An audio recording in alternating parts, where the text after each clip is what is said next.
Hi, it's Larissa, and today I'm going to show you how to make a pocket made out of punch needle for your bag. It's super easy, it's a super useful project, it's going to be really fun. Let's get started. The very first thing we need to do is to put our piece of monk's cloth in the hoop. And to do that, begin by loosening this screw up here at the top. Then once it's loose enough, you can separate the outside ring from the inside ring.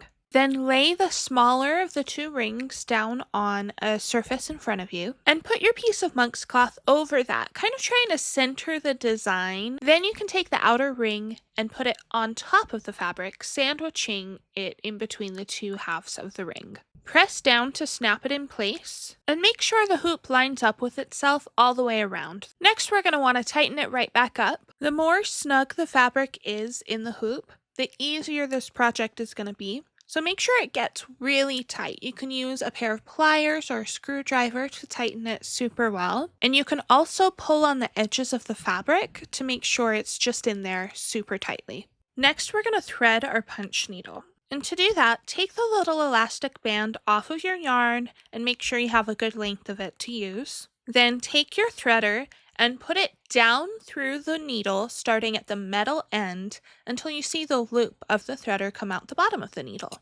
Put a little bit of the yarn through that loop and then pull the tab of the threader so that the yarn comes through the needle. Then we're just going to do that one more time. We'll go through the eye of the needle this time and put our yarn through that loop and pull the tab out again.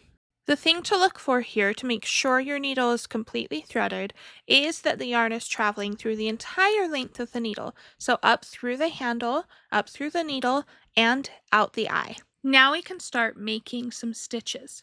There are 4 things that you need to make sure you're doing when you're making stitches. And the first thing is that you just want to hold the needle like a pencil and make sure that the yarn is flowing freely through it. Now, if you look at your needle, you'll notice this open oval part that's been diagonally cut on the tip of the needle, and that is called the face of the needle. The face of the needle needs to face whichever direction you are heading as you make your stitches. So if I'm working around this curve here, I'm going to keep my face open towards the area that I'm going to make my next stitch in, and I'll just turn it as I go.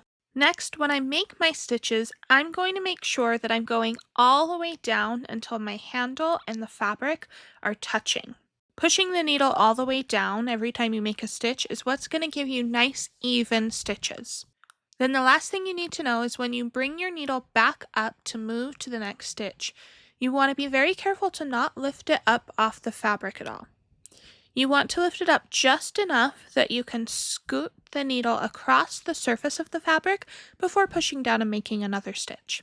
You can think about scraping along or scooting along the fabric, and that can help. Another thing that helps is lifting the needle up very slowly. Continue making your stitches along the outline of whatever shape you're working on, and then once you've gone along the whole outline, make another row of stitches right next to the outline.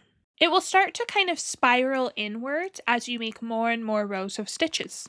When you're done filling in a shape, just cut the yarn really close to the fabric. Repeat this for every individual shape on your project, and rethread your needle when you need to switch colors. When you have your entire piece punched, go ahead and take the fabric out of the frame. And then I always like to do a little cleanup at this point, so just take the tip of your needle and use it to rearrange any loops that kind of landed in the wrong spot. You can also use your scissors to trim any loops that got longer than the other ones. Now we're about ready to attach this piece that we just punched to our bag to be the pocket cover, but first we need to fold over all the edges and secure them. I'm going to show you how to do that with hot glue, but you can do fabric glue if you like. So I'm going to lay out my punched fabric with the flat side of the loops up towards me. To know where I need to glue, I'm going to visualize that my project is divided into 3 pieces, going both vertically and horizontally.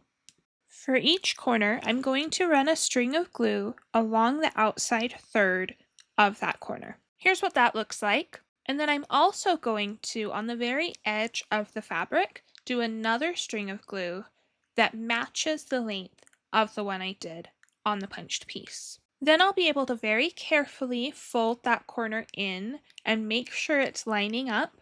I'm going to pull it just far enough that I can see one of the loops on the other side, and then I'll press down the glued edges so they're nice and secure. And then just repeat that for all 4 corners.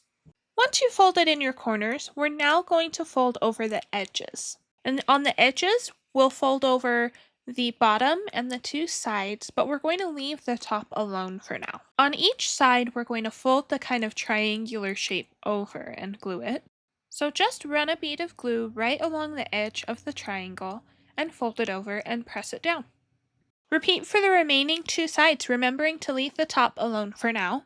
And this is kind of how it should look when you're done with that. Now to attach it to the bag, there are two different methods you can use. You can either glue it on, or you can stitch it on. I personally would recommend gluing it, but I'm going to show you both methods. Take your punched piece and line it up with the pocket on the bag. Tuck the triangle shape at the top into the pocket, and make sure everything is really sitting where you want it to. Now carefully flip the punched piece, taking care not to shift anything as you do. Then run a small line of glue just under the flap of the pocket, in between the pocket fabric and the monk's cloth fabric that you punched on. Press that down a bit and then run a line of glue around the whole perimeter of the punched piece. Work quickly in this part and make sure the glue doesn't get too thick because that will look messy. Carefully place the punched piece back down on top of the pocket, pressing in all the areas that you put glue.